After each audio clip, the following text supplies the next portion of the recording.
primeiro painel é de resistência virtual versus resistência presencial. O comportamento dos movimentos LGBTQIA+, ao longo das últimas décadas. A mediadora é Bia Santos, engenheira de produção, com ênfase em desenvolvimento de produtos pela UFMG. Participa de projetos sociais desde 2013, trabalhando em causas diversas.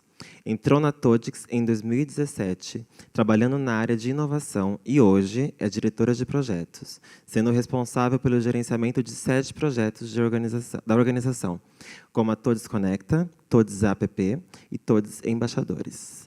Bia Santos. Yas Queen. Bem-vinda. Obrigada.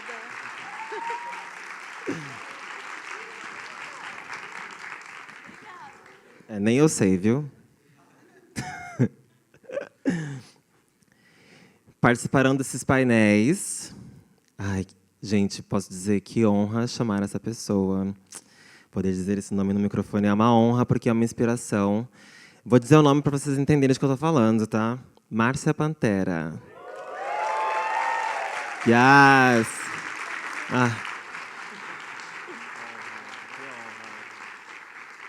Márcia Pantera, primeira drag queen do Brasil. Já desfilou para Alexandre Hershkovich, Fernando Pires, Celso Camura, criadora e percursora do Bate-Cabelo.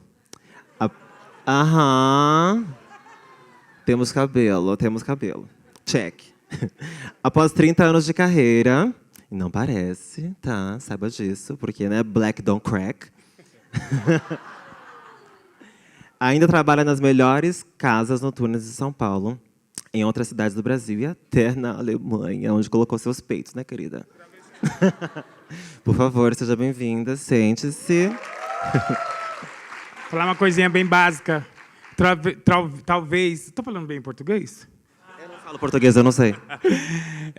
Bem rápido. Eu mudaria tudo isso aqui. Eu traria vocês tudo aqui para baixo, colocava vocês muito próximo da gente. Não.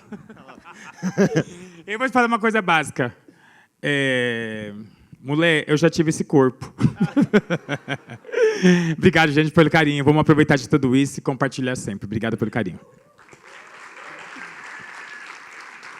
A próxima pessoa é Neon Cunha, publicitária e diretora de arte. Ai, Cunha!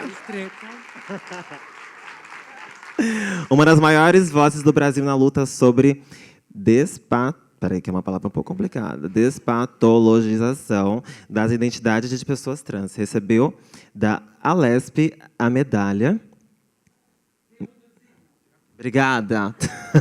Ribeiro, que homenageia mulheres que se destacam na sociedade. Ativista independente, tem como pauta principal a racialidade. Menina do céu. Isso, não, nada. Contra a genialidade como construção de não-humanidade. Nossa, babadeira, né? Ou seja, Neon é babadeira. Podia ser só isso. A próxima, Jéssica Talvani. Muito bem-vinda. Formada em comunicação e multimídia, youtuber criadora do canal das Bi e também comanda o canal Gordas de Boa. Seus canais abordam assuntos como comunidade LGBT, gordofobia, empoderamento e emagrecimento.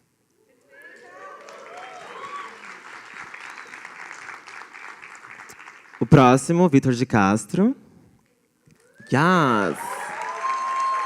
Seja muito bem-vindo. Hello. É ator e videomaker formado em artes cênicas, com especialização em humor. Encontrou nas redes sociais uma forma de expor seu trabalho humorístico. Mas foi na união com a página Quebrando Tabu que garantiu seu espaço como ativista político, defendendo causas importantes como direitos humanos e, principalmente, os direitos LGBTQIA+. Aproveitem, espero que gostem, arrasem. Um grande beijo.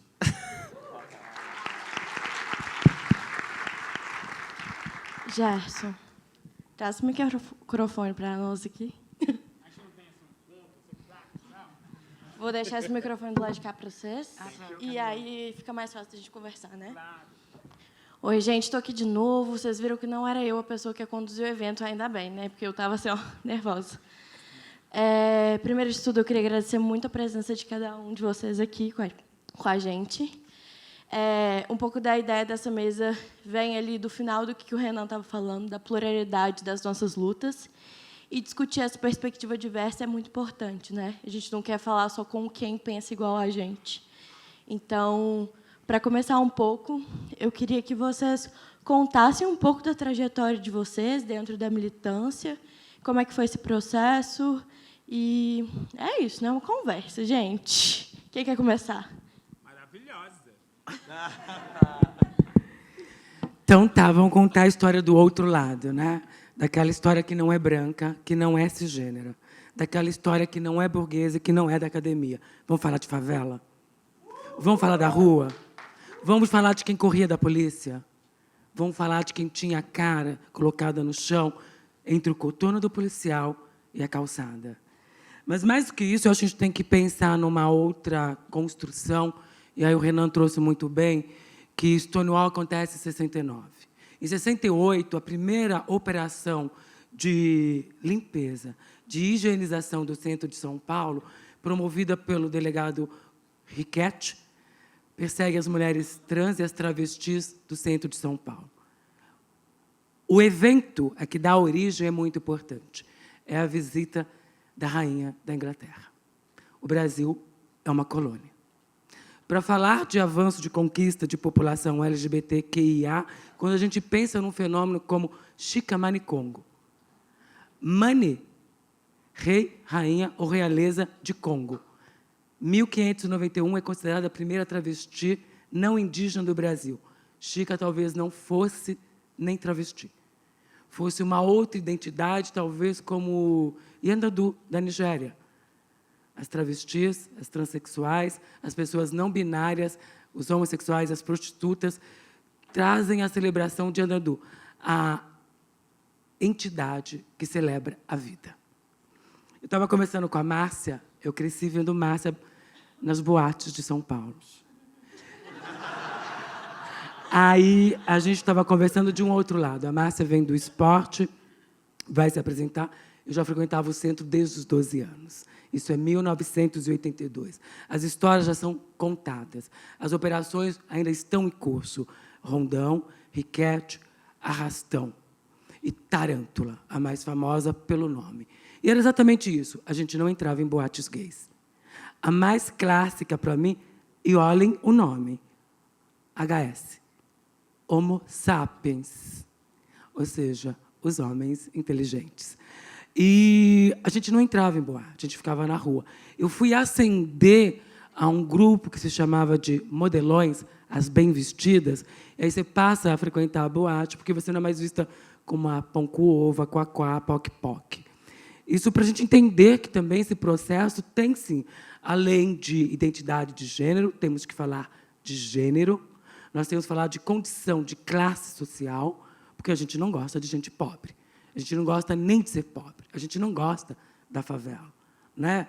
Eu não sobrevivi no acolhimento das pessoas brancas e aburguesadas dos movimentos organizados.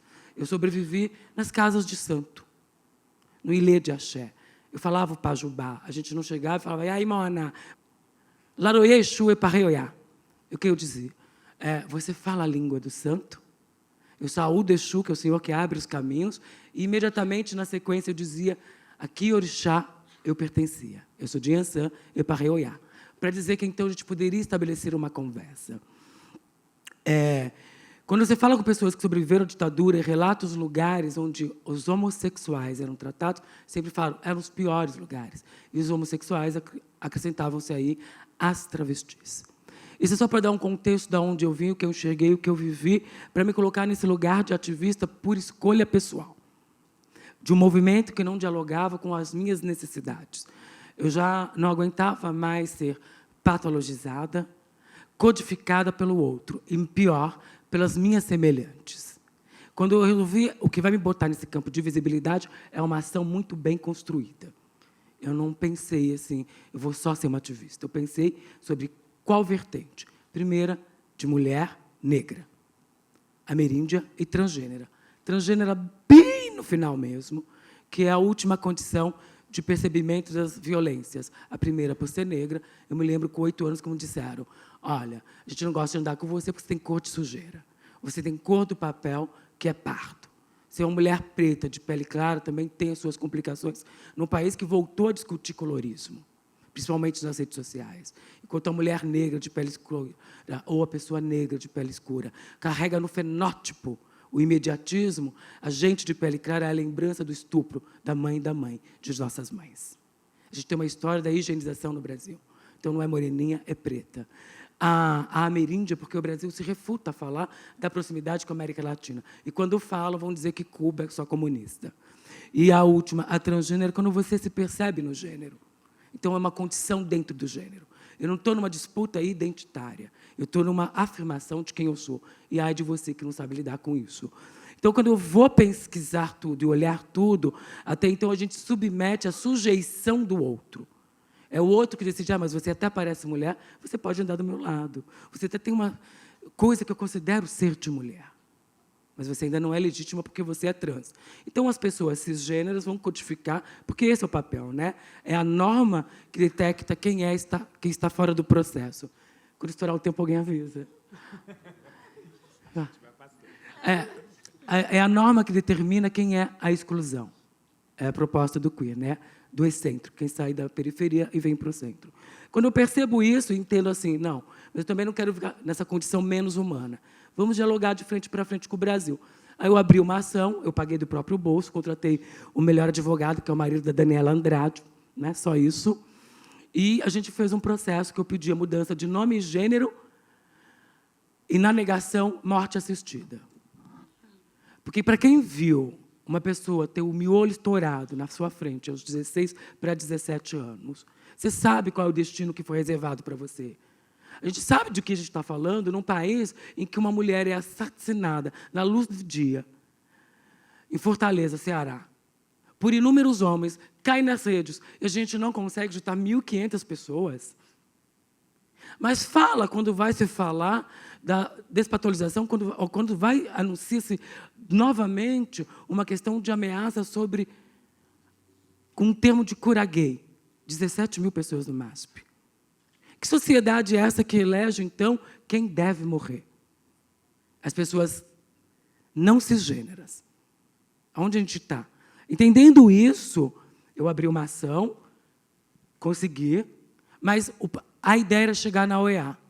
Mas olha como é a coisa. Eu cheguei na OEA, na Organização dos Estados Americanos, por meio da denúncia de Gueledese Crioula do genocídio de mulheres negras, sendo a primeira pessoa no mundo a falar presencialmente na OEA.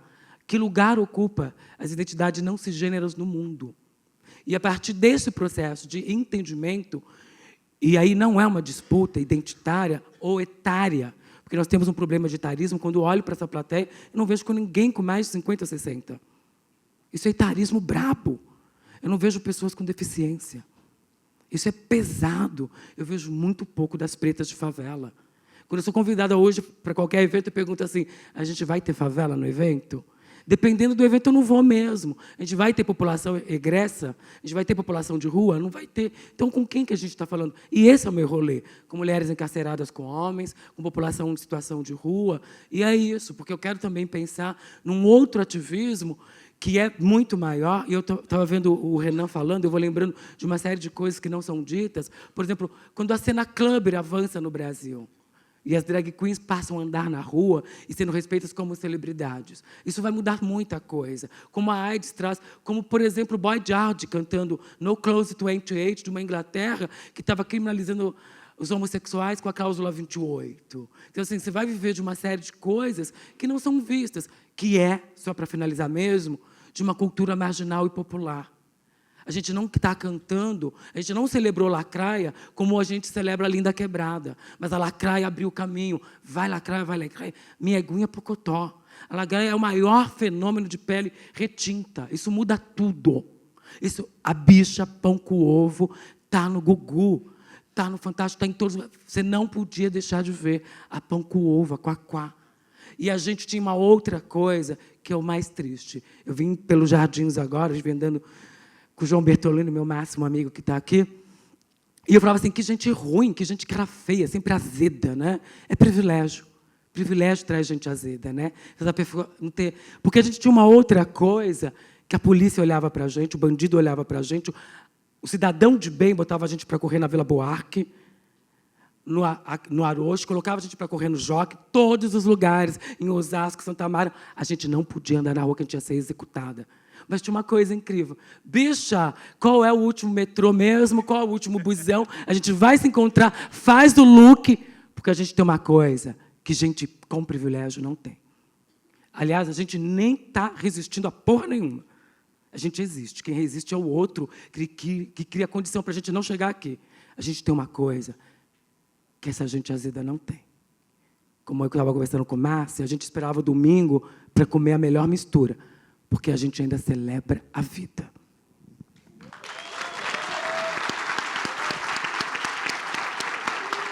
Caralho.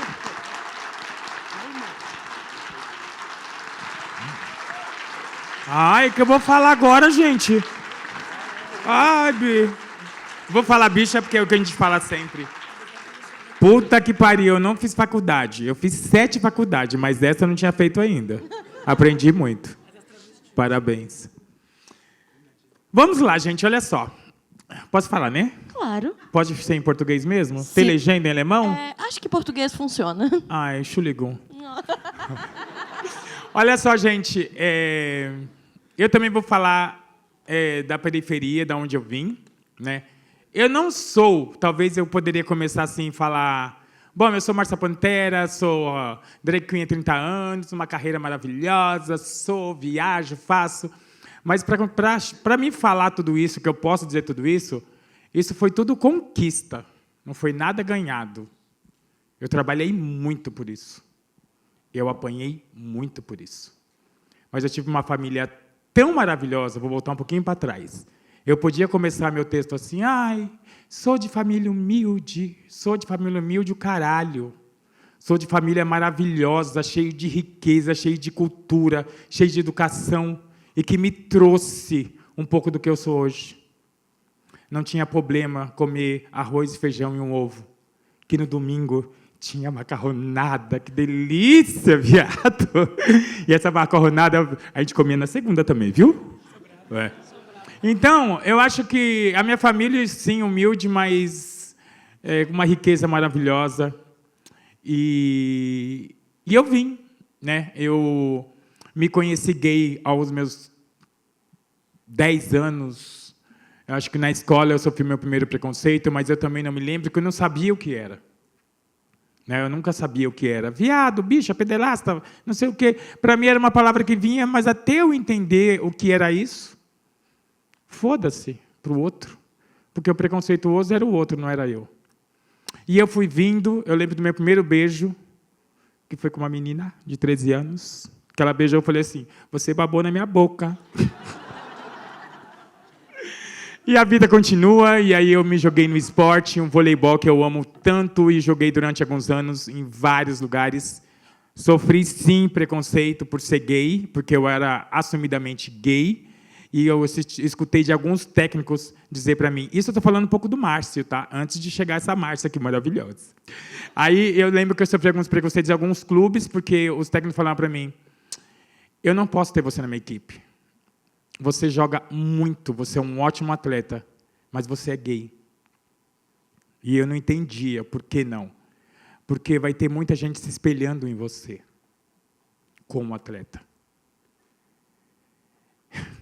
E eu não entendi nada. Continuei jogando, fazendo o que eu amo. E aí entrou a Márcia Pantera na minha vida, depois de alguns anos, com 18 anos, fui no Nosso Mundo, conheci Marcinha do Corinto e outras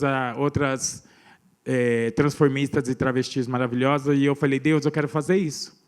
Isso há 30 anos atrás.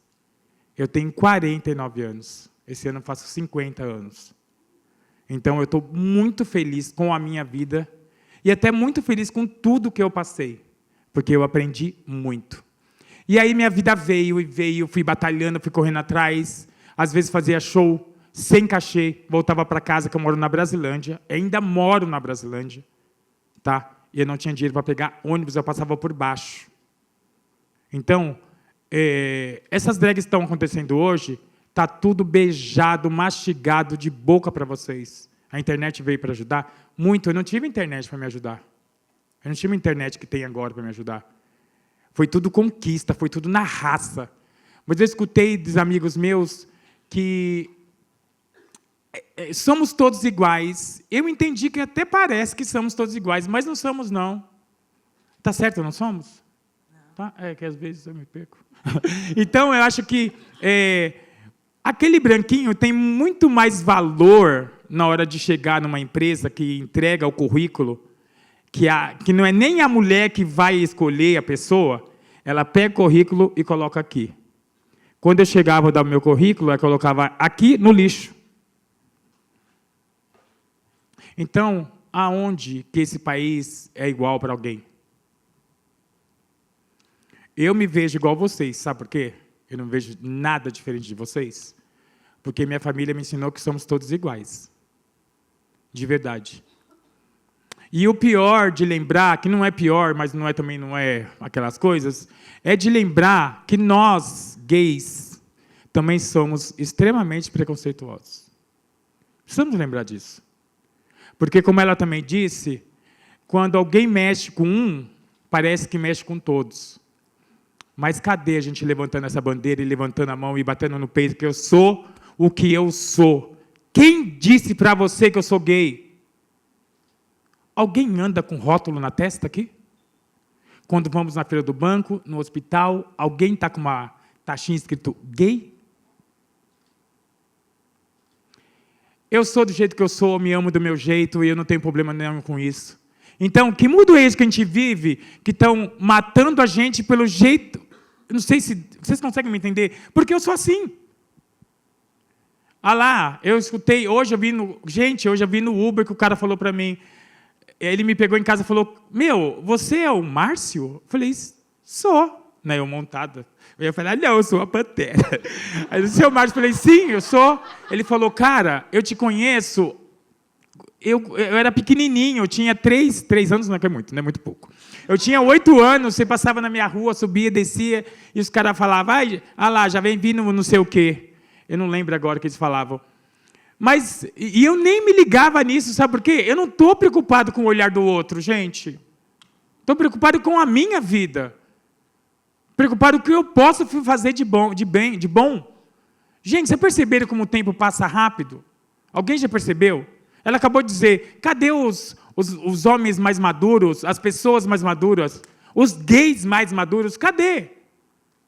Estão todos dentro da sua casa, com medo de sair, ou o que seja, ou estão casados, ou estão de bem com a vida. O que a gente pode fazer para mudar isso? Porque eu tenho 50, mas eu estou belíssimo. Não estou, amor? Meu marido está lá em cima. Ó. Então, eu acho, gente, que a gente pode mudar muita coisa. Mas, para a gente mudar tudo isso, a gente tem que se unir de verdade. E sabe quanto tempo que eu venho escutando nós somos unidos? Eu tenho 30 anos de noite, uns 32. Que eu escuto que a gente vai se unir, que a gente vai levantar essa bandeira, que a gente vai fazer, vai acontecer. Vai acontecer o caralho. Vai fazer porra nenhuma. Que cada um está preocupado com o seu cu. Raramente a gente vai preocupar com o outro. A gente passa na rua, olha o tanto, gente, pelo amor de Deus. Olha o tanto de gay na rua, de trans na rua. Não é possível que a gente não consegue ter um olhar.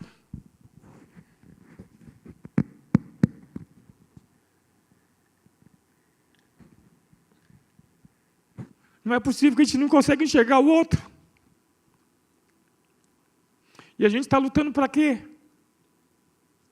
Se estão matando os nossos amigos. Eu não estou falando nem de negros, de porra nenhuma, estou falando do ser humano em si. A gente está correndo atrás de quê? Hoje eu estou vendo todo mundo querendo ser famoso. Todo mundo quer ser famosa, todo mundo. A bicha morreu, mano, story. Porra, sabe? Sabe o que acontece? Não acontece dentro da nossa casa. E quando acontece dentro da nossa casa, e com a nossa família, a pegada é outra. Há um mês agora, mataram o marido do meu irmão. E um cara entrou dentro da casa deles, subiu com ele até o quarto, foda-se, não sei o que ele estava fazendo, mas o cara foi lá para tirar a vida dele, tirou a vida dele para levar, sabe o quê? Desculpa. Uma merda de uma garrafa de bebida e uma televisão, desculpa. Então, o que está valendo a vida? Vocês têm noção de como o meu irmão está? Se vocês não têm noção, sabe por quê? Porque ele é meu irmão, aconteceu dentro da minha família. Então, nada é fácil nesse mundo, gente, se a gente não levantar a cabeça e seguir, sabe?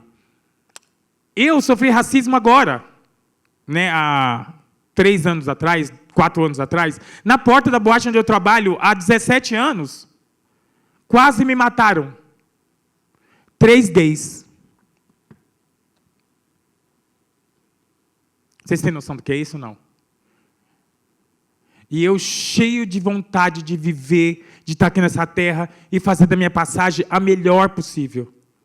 Talvez a gente se perca um pouco com as palavras, mas, porra, gente, vamos olhar para o lado, sabe? Tem gente que está precisando tanto e a gente pode ajudar um ou outro. A gente pode dar essa mão. Eu faria essa palestra totalmente diferente. Eu estaria vocês todos aqui juntos, bem pertinho, para me poder olhar dentro dos olhos de vocês. E sentir a emoção que eu estou sentindo de poder falar o que é a minha história. A minha história é a minha história. Porque a internet veio para ajudar, mas tem muita gente que nem imagina quem seja a Márcia Pantera. Mas está tudo bem, relaxa. Eu faço nessa terra o que eu amo. Sabe? E tudo foi conquistado com muito carinho, com muito amor, com muita responsabilidade. Eu passei por momentos de droga também. Momentos pesados. Fui até o fundo do poço e caí mais 1 quilômetro. Sabe quando eu consegui perceber? Quando eu comecei a perder a minha família. Perder a minha avó, que era uma mulher incrivelmente maravilhosa. Uma negona puta que pariu. Quando eu perdi a minha mãe, que era o meu alicerce. Puta que pariu, vocês não têm noção do que era minha mãe. Eu saía de casa, ela não dormia enquanto eu não entrasse dentro de casa. E eu estava onde? Na gandaia. Hey, caralho, vai! E a minha mãe lá, me esperando chegar. Eu perdi o meu irmão. Por algum momento, eu quase perdi meu marido, que está comigo hoje. E por algum momento, eu perdi a minha vida. Sabe quando eu acordei? Eu falei assim, falta mais quem eu perder para mim não perceber. Foi aí que eu dei a reviravolta da minha vida, acordei para a vida, eu larguei a droga da noite para o dia. Sabe por quê? Eu queria estar vivo. Eu queria estar aqui na terra, fazendo o que eu amo. O trabalho que eu amo fazer. Eu faço só o que eu amo fazer. A gente está atrás de tanta coisa. Quando o Gerson me ligou, que eu falei com ele, discuti com ele, que a gente quer drag, né, mano? A gente está atrás do aqué, né? Do cachê. Então, eu perguntei para ele, Gerson, vai ter algum cachê, alguma coisa? Ele falou, Pantera, é isso, isso, isso. Eu falei, vamos embora. É a oportunidade de eu poder contar um pouco da minha história, da minha vida. E poder ter assim, vocês assim, ó, com todos me olhando, entendendo de verdade o que eu estou falando. Quer mudar esse país? Quer que alguma coisa mude nesse país? É simples. Trate as pessoas como você gostaria de ser tratado. Obrigado.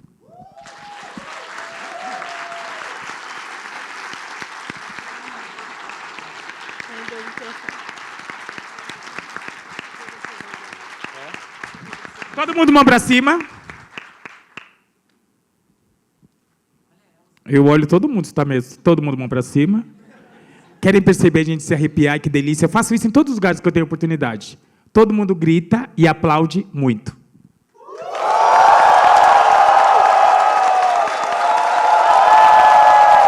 Só um minutinho. Foi só um ensaio? Ah, tá. Agora tá valendo. Todo mundo mão pra cima. Eu quase me arrepiei. Faltou um pouquinho. Todo mundo grita e aplaude muito, por favor.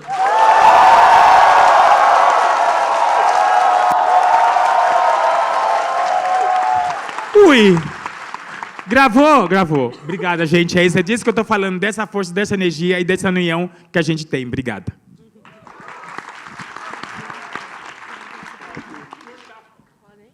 vocês, gente. Que Vamos isso, lá. não, quero ir embora agora, gente. Não tem, obrigado. Nossa, essas faculdades eu não tinha também, né? Não. É para falar do que mesmo, gente? Eu não... Oi, querido, me conta sua trajetória. Ah, tá bom, entendi. Tá bom. Prazer. Bom, eu sou claramente a pessoa mais privilegiada dessa roda, né? Queria muito deixar isso claro também, né?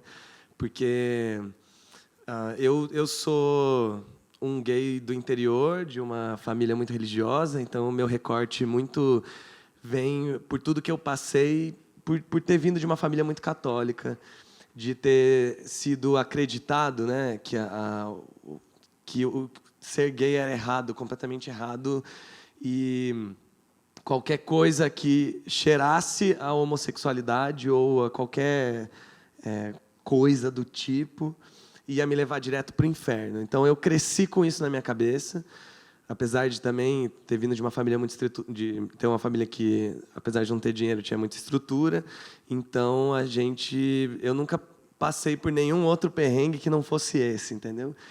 Então, para mim, a minha dificuldade em me descobrir gay, não sei nem se é assim, sei lá, de me aceitar como homossexual, veio muito por esse viés, assim. Eu não tinha nenhum outro problema, eu não tinha nada. Então, assim, eu não tinha uma questão por ser mulher, eu não tinha uma questão por ser negro, eu não tinha nada que me lembrasse ou que me mostrasse como é ser desprivilegiado. Então, no meu caso, era assim: você tem tudo. É só você casar com uma mulher, continuar sua vida aí, que você vai continuar tendo tudo, entendeu? Assim, é muito isso. Então, para mim, foi todo um processo para eu conseguir entender e para eu conseguir aceitar que eu ia ter que romper com aquela família inteira ou com aquela realidade inteira para poder ser quem eu percebia que eu era, né? Então eu relutei muito, assim, quando você fala, não, com 10 anos eu penso, meu Deus, comigo eu fui me aceitar como gay, eu estava na faculdade já, entendeu? Assim, já, porque antes eu não sou gay, eu sou jovem, entendeu? Imagina. Só tô chupando uns paus, negócio meio, sabe, era tudo meio jogado, assim. E aí, um dia, eu estudava com uma menina que era uma sapatona maravilhosa, que também a gente se descobriu tudo junto. Aí, eram 2 meninas e elas começaram a namorar. E nós éramos um grupo de 3 pessoas. E aí, eu falei, nossa, que interessante, né? O amor homossexual, né? Olha só, esse amor aí, né? Como se eu não... E aí, um dia ela virou para mim e falou, você sabe que daqui a pouco você sabe, né? Falei, amiga, que isso e tal. Aí eu me apaixonei por um cara, ela estava certa o tempo inteiro. E aí ela falou, você sabe que você está apaixonado por um cara, você sabe que você é gay, né? Aí quando ela falou isso, como eu tinha a referência dela e da história delas, eu me senti muito mal de pensar o que eu estava pensando naquele momento. Porque na hora eu quis responder para ela como eu sempre respondi na vida. Óbvio que não, cala a boca, que gay o quê? Casar com uma mulher e ter 3 filhos, você acha? Imagina, que é macho, porra, entendeu? Só que daí eu pensei, isso é muito violento para ela, porque ela é gay, né? Tipo, ela é sapatona, pô. Então eu vou falar isso para ela, eu vou falar para ela que ela não vai ser feliz porque aí quando eu me vi nessa, que eu pensei, falei, caralho, eu sou um preconceituoso, filho da puta, e eu preciso desconstruir isso, assim. Não só por mim, para que eu conseguisse viver, né, plenamente feliz, mas também para que as outras pessoas também pudessem viver assim, e que eu não tinha nada a ver com isso. E aí, aquele momento, eu comecei a me questionar, assim, quem eu era, o que eu era. E foi aí, né, vamos acelerar a história, que daí depois, né, fui me descobrindo cada vez mais, eu fui me aceitando que eu poderia ser um homossexual e que, tipo, tá tudo bem. E esse tá tudo bem veio anos e anos depois, eu estou falando de 2013, né, então uma história, tipo, recente, eu vou fazer 30 anos. E aí, quando eu finalmente pensei assim, tá tudo bem, eu fui tirado do armário, eu não consegui falar para os meus pais, alguém precisou contar, e foi um caos, e daí eu vivi tudo isso, né? Eu não tive essa coragem, né? Que louco, né? Porque não é porque você vai que você vai se aceitando como você é, que quer dizer que você vai bater no peito e falar isso para o outro. É uma segunda parte, né? O segundo capítulo, que é muito difícil. Acho que um depende do outro. Eu não posso falar para o outro se eu mesmo não me aceito. Mas eu tive todo um processo muito doloroso para poder romper com a expectativa das pessoas e falar, tipo, mãe, eu não vou ser essa pessoa que você está esperando, entendeu?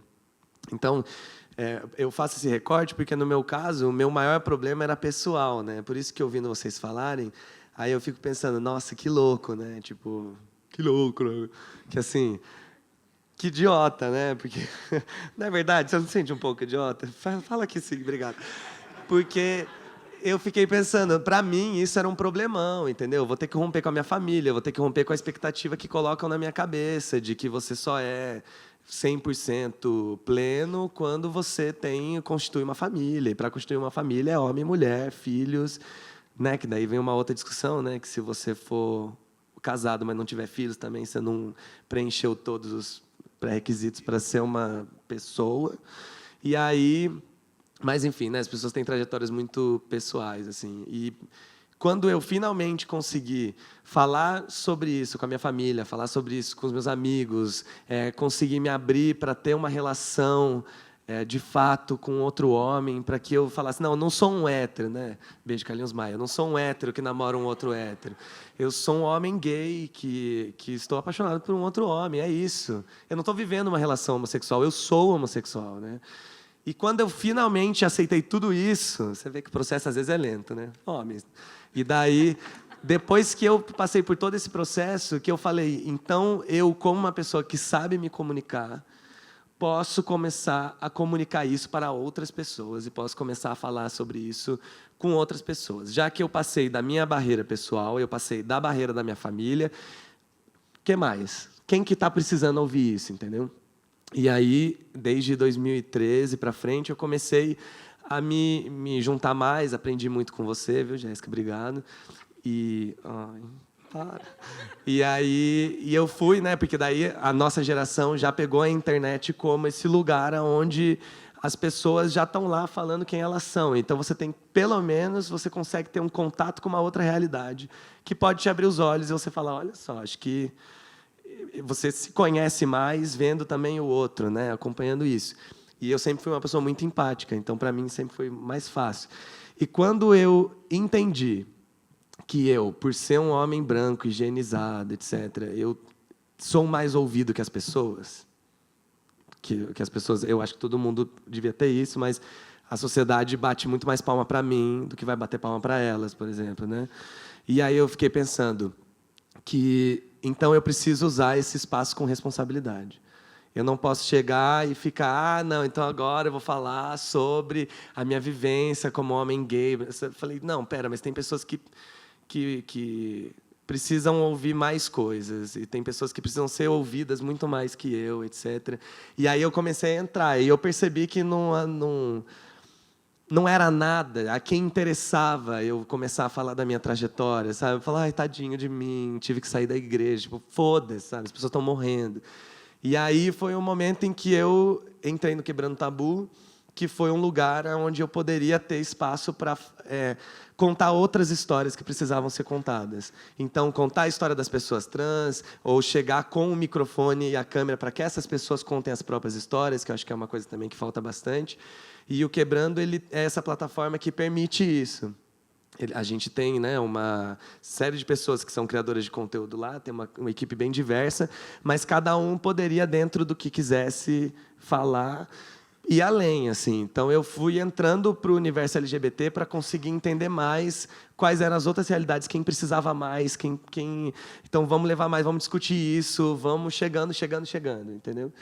Então, para mim, a minha história com o ativismo, ela é totalmente ligada à internet, entendeu? Totalmente. Foi a internet que me trouxe essa discussão e é na internet que eu percebo um espaço que eu consigo fazer o que eu sei fazer, né? Que também não adianta a gente querer ocupar o espaço de outras pessoas, mas esse é o meu espaço. Então ele vai falar, tá bom, então me dão muito espaço, GNT me chama para fazer coisa porque eu sou o viado bonitinho que vai lá para falar. Então o que eu vou levar para lá?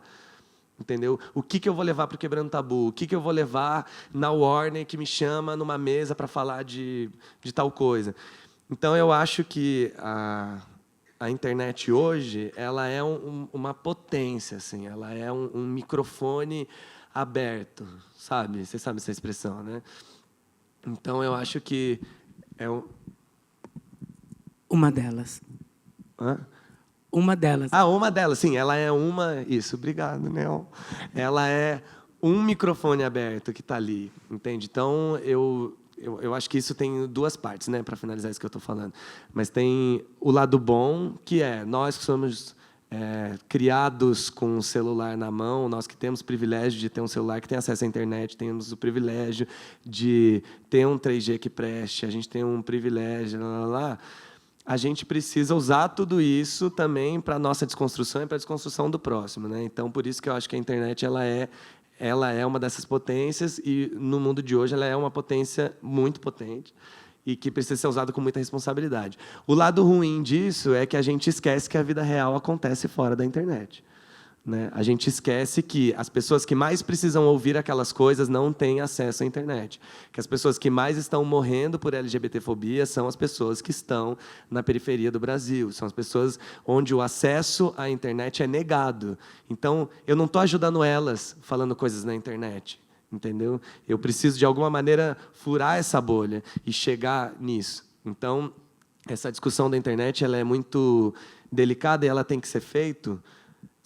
Essa discussão tem que ser feita porque como a gente usa a internet, essa é uma discussão, e a segunda discussão é como a gente sai dela e vai para o ativismo real, que, na minha humilde opinião, depois principalmente da eleição que a gente teve, é o ativismo que interessa.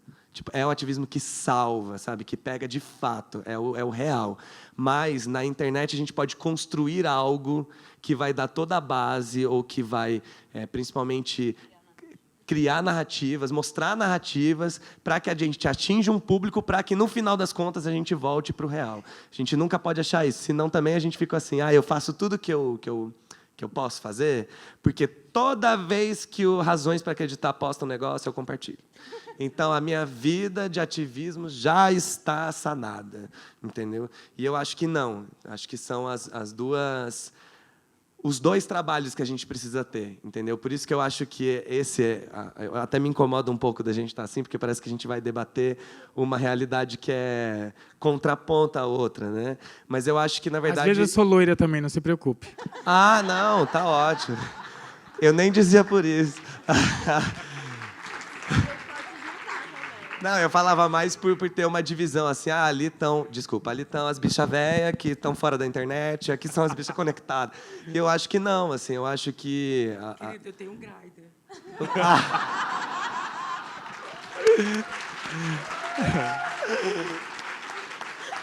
É isso, obrigado, Jéssica.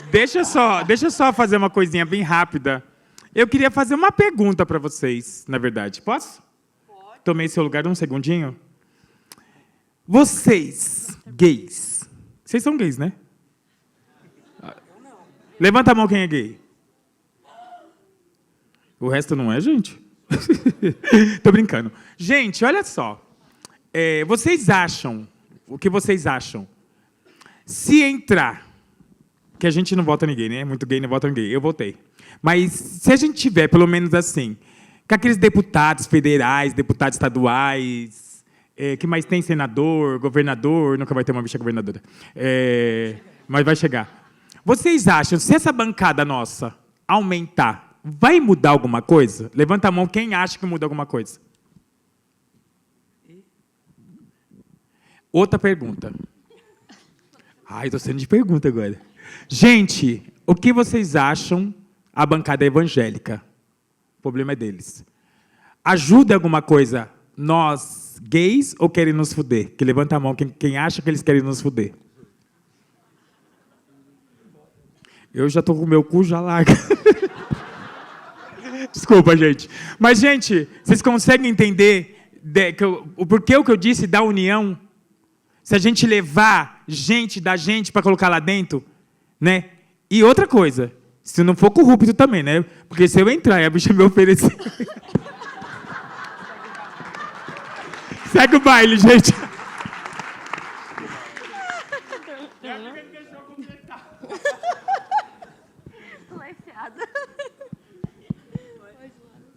Acabou o tempo? Acabou um pouco o tempo, mas assim, acho que tá tão gostosinho, né? A gente pode falar mais um pouco. Qual parte, meu Deus? É nóis, vamos lá. Gente, bom dia. Boa tarde. Meu nome é Jéssica, prazer. Eu tenho 28 anos, eu estou morando em São Luís, lá no Maranhão, atualmente, mas eu sou daqui de São Paulo. Eu comecei meu ativismo e logo que eu me formei na faculdade, porque eu fiz um canal que se chama Canal das Bi, e esse canal foi meu TCC. Então, eu fiquei um ano estudando sobre novas mídias, então, para tentar adequar ali o assunto, o conteúdo LGBT, de alguma forma, em vlog, né, que eu gostava muito de vlog, assistia muito vlog, e me inspirava muito o canal Dedilhadas, da Samantha e da Roberta, que eram duas minas lesbi, né, que até hoje... Enfim, elas eram lésbicas na época, agora algumas... A Sá fala que é bi e tal, então lesbi. E eu tive... A nossa vida é muito parecida, assim, nossa trajetória, porque eu também... Meu principal problema foi por ter sido criada cristã. Eu sou da igreja... Eu fui da igreja católica, mas era de uma vertente espanhola muito conservadora, que se chama Caminho Neocatecumenal, que é tipo... Para quem não... Fizeram tipo isso, né? Chega, faz o sinal aqui da cruz. É tipo uma Opus Dei, assim, no conservadorismo. Mas não precisava se bater. Não por fora, né? Porque por dentro era o mesmo sofrimento, né? A culpa te corroía igual. E aí eu acho que tudo que a gente quer na vida é pertencer, né? Tipo, muito louco, porque minha mãe... Eu venho de um bairro também super, super periférico, nasci no Piraporinha, ali no Ibimirim. E eu não sou daqui. E meme lá do Maranhão, né, gente? Não chegou em São Paulo esse meme ainda, de eu não sou daqui. Desculpa, meu país é bem melhor agora. Enfim. E minha mãe é uma mulher negra, meu pai é um cara branco, e eles não chegaram a se formar na escola e tal. Então, eu sou a primeira pessoa... Eu também choro, viu, Márcia? Então, vou chorar pra caramba aqui falando. Me emociono pra caramba quando eu conto. Porque eu sou a primeira pessoa da minha família a ter essa oportunidade de chegar na universidade. E assim, gente... Não importa movimento LGBT para mim mais. Posso falar? Faz 6 anos que eu estou estudando isso. Não me importa mais feminismo. Se eu parar para pensar e ficar militando e falando que as mulheres ganham menos que homens, sendo que é mentira, porque mulher branca ganha muito menos que homens negros. O que me importa, de fato, hoje... E eu sou branca, eu sou cis, é classe e é raça. Porque todo mundo aqui LGBT compra a sensação de cidadania. Se você tem dinheiro, se você é classe média, se você mora bem, você vai comprar a sua sensação de cidadania e você vai sofrer episódios muito, muito pontuais, né? Então, hoje em dia, o que a gente tem de realmente problema de LGBTfobia ou é com pessoa pobre ou é periferia extremo sul. São as pequenas cidades, desculpa, interiores. Então, assim, para mim, tá um saco ficar aqui punhetando entre a gente, ficar falando sempre a mesma coisa, sabe? Eu não aguento mais. Porque a gente não está falando do problema real, tá ligado? Então, quando eu comecei o canal das Bi, eu me apaixonei por uma mina, eu tinha certeza que eu era hétero, né? Porque heteronormatividade, então a gente cresce, nasce achando, ai, princesa da Disney, né? Vou casar com um cara. Só que não. Mentira, eu já bem sabia dentro de mim, eu tentava me enganar, né? E aí me apaixonei por uma menina, e aí, de repente, eu entrei em depressão, porque eu falei, eu vou para o inferno, Deus não me ama. E aí entrei numa depressão profunda, profunda, profunda, e eu era a alegria da minha casa, assim, eu era uma menina super para cima, tal, e aí foi aquele do dia para a noite aquela mudança, e eu fiquei apagada, e aí é muito interessante que minha mãe, que veio a vontade de chorar quando eu citei minha mãe, né? Por mais que ela não tenha estudo, o livro preferido dela é A Cor Púrpura, que é da Alice Walker, que é uma mulher negra, lesbi, também não sei se ela é lésbica ou bi, mas é norte-americana, né? E quando eu li o livro, não sei se vocês já assistiram o filme também, A Cor Púrpura. Alguém aqui já assistiu A Cor Púrpura? Assistam. Bom, no livro elas transam de fato, né? Não é tão um beijinho só como é no filme. No livro tem um rolê lésbico ali. E eu entendi, numa passagem desse livro, quando ela fala assim, todas as coisas do mundo querem ser amadas. Né? O nome do livro vem disso. Deve emputecer Deus quando você anda pelo campo e não repara na cor púrpura. Porque tudo, a natureza quer ser amada. Né? Então, a partir do momento que a gente não pertence, a minha comunidade era dentro da igreja, a gente passa a não ser amado e a gente passa a não pertencer mais à nossa comunidade. Então, eu fiquei completamente abandonada, sem chão, sem ter para onde ir, sem referência. E, assim, você brincar não, né? Enfim, mas é uma coisa muito grave mexer com a fé das pessoas. Porque eu fui criada dentro daquela instituição e eu botei fé.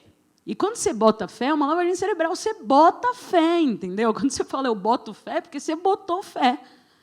Então, não tem como eu virar aqui para vocês e falar assim, eu desacredito, mentira que Deus existe. É mentira, entendeu? Eu acredito. Né?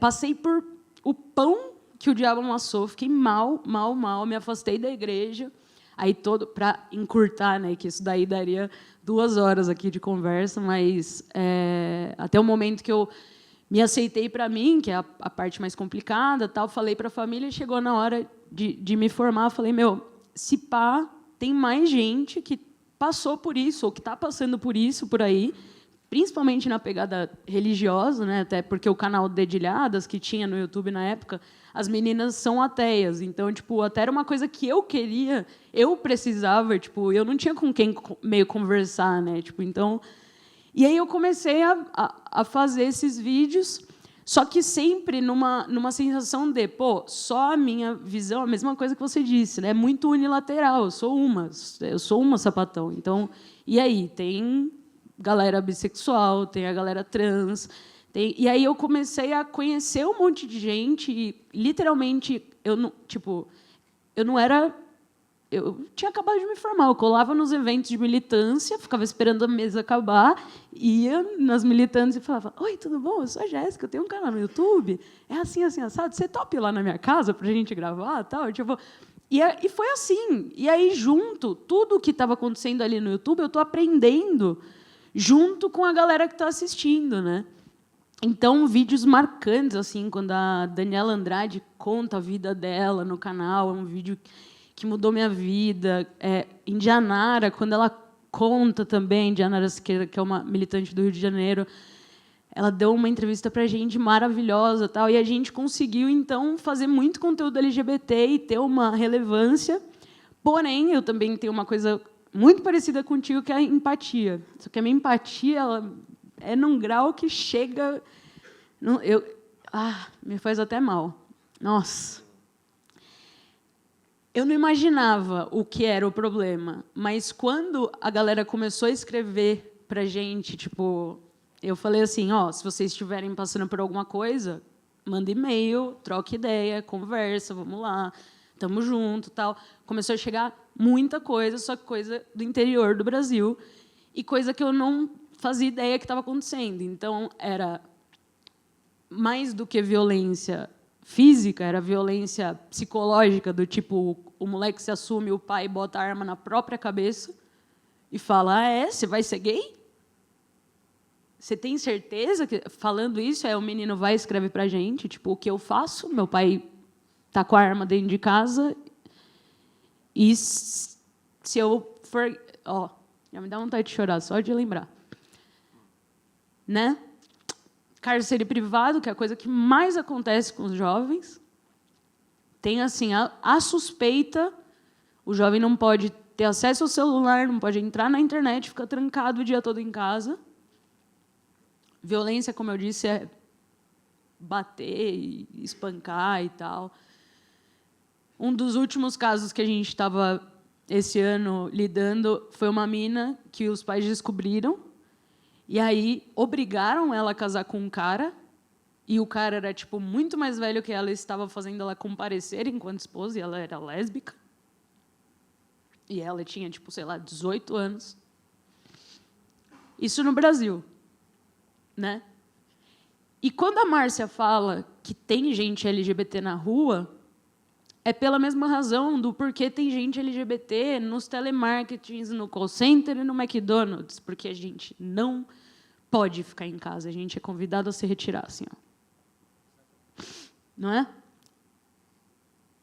E por que essas pessoas estão pedindo ajuda para um canal no YouTube e não para o Estado? É porque o Estado é LGBT-fóbico. A pessoa não vai sair da casa para ir e misógino. Não tem LGBTfobia sem misoginia. Exato, exato. A pessoa não vai sair de casa para ir até a delegacia para denunciar, porque senão a cidade vai saber, o pai vai saber, vai apanhar, talvez, o delegado. Isso é Brasil, né? Essa é a realidade do Brasil. Depois de um tempo, a gente virou para os nossos inscritos e falou assim, gente, vamos contratar um psicólogo para ficar conversando com esse pessoal e buscando ajuda nas próprias cidades. Então, achar pessoas de direitos humanos nessa cidade e encaminhando os casos. Até foi muito legal, porque o nosso psicólogo, no meio, ele se assumiu, ela, enquanto travesti, a Júlia, e tem o nome da minha esposa, inclusive. E aí a gente conseguiu, deu super certo, foi o Me Ajuda, só que não, né? Porque aí vem a parte, né? A minha parte triste. Eu fiz os 2 canais no YouTube para dar conta de tudo. Vitor sabe que tem que trabalhar muito, ainda mais quando é nicho e você tem equipe, é muito trabalho mesmo, assim. Trabalhar com publicidade, viagem o tempo todo, então eu estava completamente estafada. A gente teve baixa na equipe, eu tive que trabalhar mais ainda, e eu comecei a dormir 3 horas por noite, virar 3 dias direto trabalhando, deliberadamente, dar-lhe Red Bull, e dar-lhe tudo possível para eu ficar acordada eu tomava, até o dia que eu tive um probleminha. E aí eu estou voltando agora só, para o YouTube já faz 2 anos. Fiquei internada numa clínica psiquiátrica, sem saber quem eu era.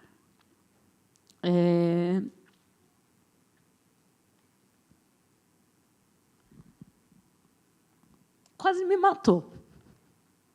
Literalmente. O ativismo. E quando eu saí da clínica, que eu virei para a Júlia e pedi os relatórios do Me Ajuda, e quando a gente fez os cálculos, eram 9.000 atendimentos que a gente ia fazer. Não tinha eu para ir divulgar e tal, porque eu estava internada, tudo. E aí vieram com 350 e poucos.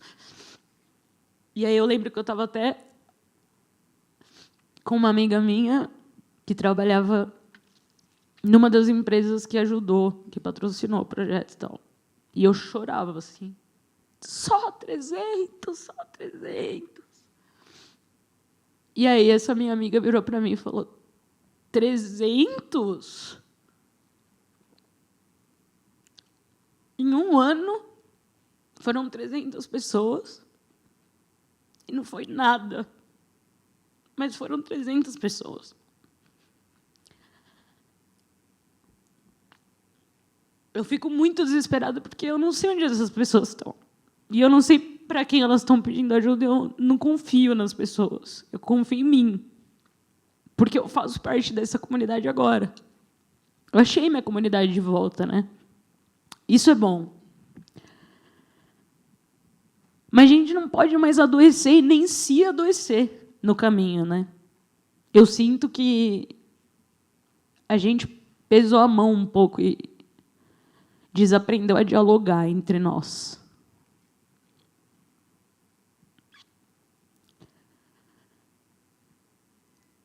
Hoje em dia, eu não estou mais no canal das Bi, até por ordem médica. Claro que, por toda a vivência, por toda a experiência e estudo que eu tenho, eu continuo falando e quero continuar com o projeto, mas só com Bi Ajuda, porque é muita coisa para eu fazer. Mas estou com o meu canal pessoal.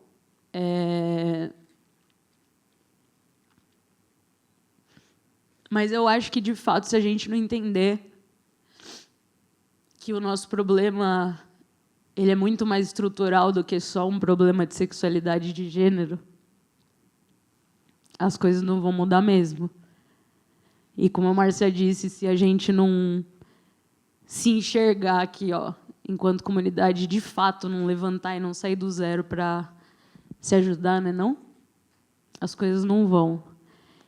Então é isso, estamos juntos, juntas, todas, e estou pronta para a próxima. Vamos ver. Já acabou? Final? Posso falar uma coisinha de 1 minuto? Deixa eu lembrar vocês uma coisa muito rápida, para a gente se ter o pé no chão. O que a gente vê na rua, na vida, todos nós tivemos mães e pais. Todos nós. Crescemos, né? A mãe amamentando, o pai, meu filho maravilhoso. Porra, que caralho é esse quando a gente chega numa idade e fala, pai, eu sou assim, eles colocam a gente para fora. O amor acabou ali?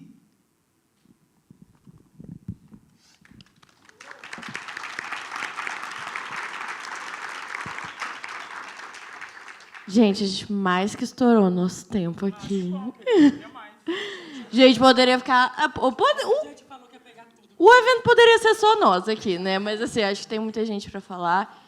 O que a gente queria trazer era muito essa pluralidade, histórias diferentes, pessoas diferentes, convivências diferentes, mas que têm, sim, objetivos comuns. Eu acho que não existe um certo e um errado. Ou a melhor forma ou a pior forma. Acho que é muito sobre como cada indivíduo e como cada um consegue ir, consegue fazer, e como que a gente consegue fazer isso junto também, né? Porque sozinho a gente não chega em lugar nenhum. E eu queria agradecer muito a presença de vocês 4. Muito obrigada por ter cedido esse tempo aqui para a gente, por conversar com essas pessoas. Espero que isso seja, como a Bianca falou antes, não fique preso nessas paredes e que vocês levem essas mensagens para todos os lugares. Então, muito obrigada a todo mundo aqui também.